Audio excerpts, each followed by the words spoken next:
Well, hello everybody. It's Robert. It's good to be back again and sharing some nice of the old classic country music with you, and wanted to share a few gems with you, things that I like real well.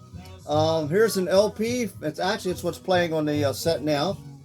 It's from around the 1970. It was a nice double set release of Johnny and Jack. Took it from 49 to 58. All their early 50s hits like Poison Love and Ashes of Love. And it was a nice, very nice release of them that came out at that time. Now going back to around 1960, came this LP. It was on the Starday label of Robert Lund.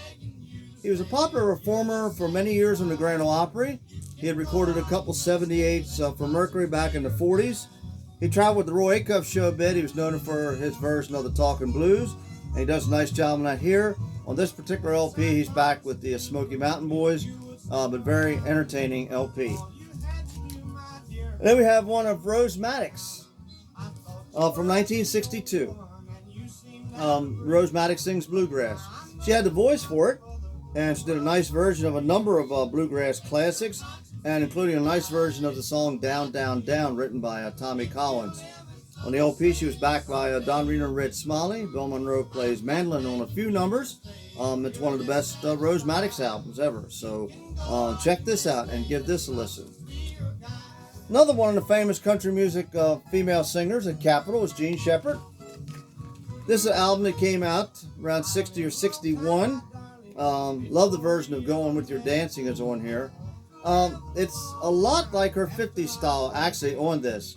A couple numbers may have Nashville sound type productions, but most of this is more closer to her country sound of the 50s, and it makes it a very nice album to listen to. Very lot of nice recordings, but check this album out if you get a chance. Going back into the early mid-50s was Tommy Collins. His biggest hit was You Better Not Do That. He had a number of other hits.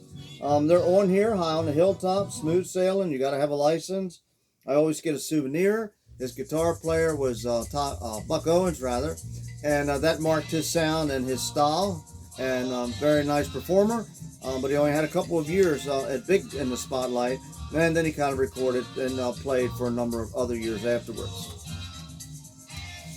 Bear Family released an LP years ago of the Maddox Brothers and Rose, actually a couple. This was Rockin' Rollin'. It actually is their Columbia Hillbilly hits, up-tempo Hillbilly hits of the early 50s. Things on here like No More Time, Old Black Choo Choo, Ugly and Slouchy, I Gotta Go Get My Baby. So that nice sound of the Maddox Brothers and Rose. And then we have, this was released in the mid-50s, his Chet Atkins album, but this is of his earlier numbers that were recorded in the late 40s and early 50s. Main Street Breakdown, that's my particular favorite on here. But Galloping Guitar, Black Mountain Rag, St. Louis Blues, and others. Chet Atkins' best records, solo records, were ones he made in the late 40s and through the early and mid-50s. And so often his albums in later years were really marred heavily by Nashville sound techniques. But this gives you some of that early Chet Atkins, and he basically recorded with small backup country group. Now from the late 60s and early 70s came a nice bluegrass band, the Bluegrass Alliance. Dan Crary was their guitar player, was a fantastic flat picker, and they recorded numbers on here like Reuben James, East Virginia Blues, and others. And his version of Beaumont Rag is outstanding. And on American Heritage label this came out on, they made a couple albums with that lineup, and then Dan Crary made a solo guitar album on American Heritage label, and right after that he had left, and then Tony Rice came in, but it wasn't quite the same sound. But you get those first couple of Bluegrass Alliance albums, they are fantastic albums. Now going back into the 20s, it's one of my favorite old performers was Uncle Dave Macon, the Dixie Dewdrop. Very popular, of course, in the Grand Ole Opry for many years, made a number of fine records. This was the only U.S. Major label release on him on an LP. It was on this Decca album. And a number of other small labels, of course, released other recordings of him. He's a fantastic performer, very entertaining. You kind of get to know his personality, what he's all about, and the songs he does. They're great numbers. Country Ham and Gravy is one I really love a lot.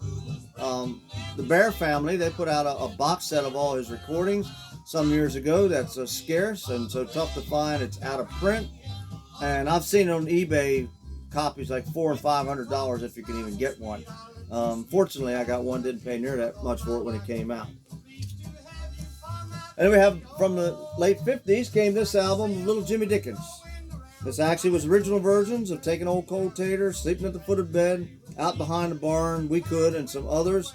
And it was a nice LP release. It was first LP release, 12-inch, that is. They're Little Jimmy Dickens. There had been one earlier, a 10-inch gospel album. But this is a nice, classic Little Jimmy Dickens sound. From the mid or late 60s came this Merle Haggard of Mama Tried.